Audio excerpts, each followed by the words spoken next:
Règle typographique de base, 17e ponctuation. Les tirets. Il existe trois catégories de tirets. Donc le tiret court, le tiret moyen, le tiret long.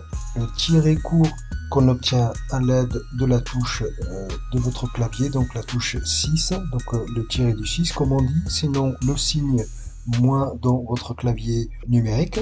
Le tiret court ne s'utilise que pour le trait d'union ou marque une césure d'un mot, par exemple, comme on peut le voir sur cet exemple ici. Le tiret moyen qu'on obtient à l'aide de la touche, à l'aide du raccourci clavier Shift Alt plus le signe moins ou le tiret du 6. Le tiret moyen doit être utilisé dans les énumérations, comme on peut le voir dans cet exemple. Si toutefois le raccourci clavier Shift Alt, le signe moins ou le tiret du 6 ne fonctionne pas, on peut avoir ce tiret moyen à l'aide en utilisant un code. Donc pour ce faire, on maintient la touche Alt enfoncée, on tape sur son clavier numérique le code 0150 et on relâche la touche Alt.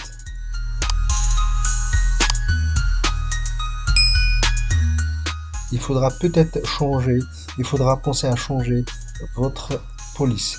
Et si malgré tout cela ne fonctionne pas, il faudra penser à vérifier que votre document soit enregistré en encodage UTF-8. Le troisième tiret, le tiret long, qu'on obtient à l'aide du raccourci CTRL-ALT plus le tiret du 6 ou le signe moins.